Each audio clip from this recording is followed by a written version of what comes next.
My name's Lee Mills, and this is my swing analysis from me and my Golf TV, taking charge of your game.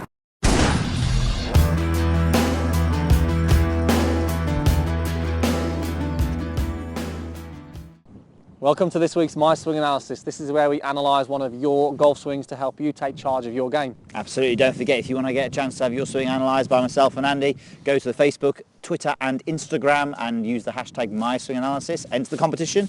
It could be you. Yes, make sure you get involved, guys.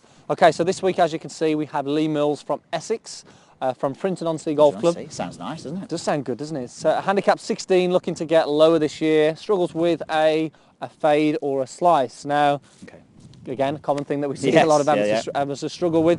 But when we look at Lee's golf swing, it's a pretty good golf swing, but something very simple in the setup and the backswing that can hopefully make a big difference. So let's go straight away to the front view. And what we're going to notice here is that from the setup point of view, this is something we see a lot here. Lee's very much left-sided. So if we can get those lines up from his heels, we'll see that the majority of his weight and his upper body is leaning a lot on the left side. Now, this makes it difficult, Pierce, to sort of sweep the golf ball with driver, and it makes it difficult, to create that launch, the ideal launch conditions, but also influences his backswing. Now, when we go into this backswing, we'll see at the top of the swing, there's a lot of weight still remaining on that lead leg. But also he has what we call a reverse spine, so we'll notice his upper body is leaning towards the target. This makes it really hard to start the downswing with the lower body, get the club on plane, and then again create the ideal launch conditions. So when we look at the down the line view, you'll see how the swing plane's influenced. So as you see, the club swings back, not too bad. The club swings back on a reasonable plane, Pierce, but we'll notice on the way down, it comes back in a completely different path. So it swings back pretty good, but on the downswing here, we'll see the club move forward over the top of the plane, and there's that sort of downward strike, and that's what causes that sort of fade or slice that he's struggling with. So it's really simple, Pierce. We need to first of all get Lee in a better setup where he can, first of all put himself in a good position to start with, and then give him a simple drill to help the backswing and get him in a better position to deliver the club. It's amazing how it's a knock-on effect, isn't it? From a bad setup into a bad top of backswing position, into a bad downswing over the top, and ultimately the downswing is the key thing. It's what hits the ball. So we just got to start at the beginning, start at the source, and then build it from there. Perfect. Okay, so let's just go through setup then and how we would like him to change. Okay, so as we said, there was too much weight towards that front side, so we've used this drill so many times now, but we have to continue to use it because it's the best one, the K-bomb.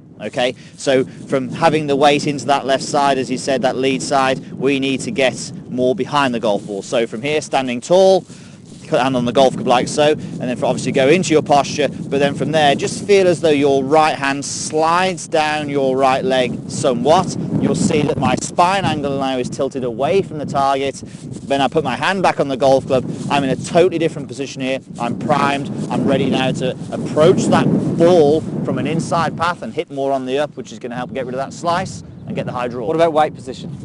Weight position, okay, from here I can feel that I've got more weight on my right side. Okay. It depends on obviously how much you tilt there, but if we're going from say 60-40, let's reverse that, so it's 60-40, right side 60%, left side 40%. Okay, so we want to first of all, like you say, almost put ourselves more behind it by putting a bit more weight on that right side, getting some slightly better tilts, and that's going to then have a knock-on effect now on this backswing, Pierce. So absolutely. Let's talk about Lee's backswing and then show him where we want him to be. Yeah, okay, so if we're going to talk about Lee's backswing, let's just go into the old setup there, so we can see from the top as Lee gets there, we have this reversing of the spine, maybe almost a reverse pivot where the weight is too much towards the left side. From there, very difficult, as we've said, to get the club coming down on the plane we want. Yeah.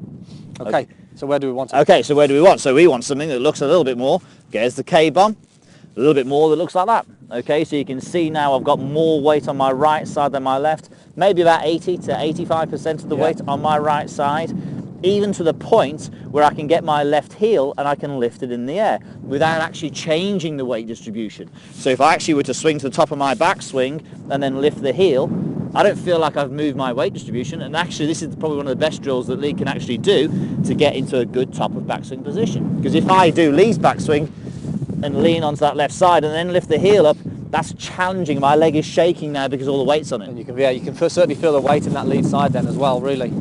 So the key thing there then, I mean, the setup's crucial really, Lee, and what we want to focus on doing here is, like you're saying, being aware of how much weight you have on that trail side, but if you can make a backswing there, Pierce, like you said, load into that trail side, lift the heel, but you're really going to feel that there's probably 90% or even a little bit more at the top of the backswing. So we're really changing that completely. You're going to be much more behind the golf ball, and it's going to be so much easier to stop that slice from there. I think the key you said there as well, that we make sure we turn into the right side. We don't move into the right side. We don't really like saying, excuse me, people to say to move into the right side, because sometimes we see this. Yeah. That's not what we're asking Lee to do.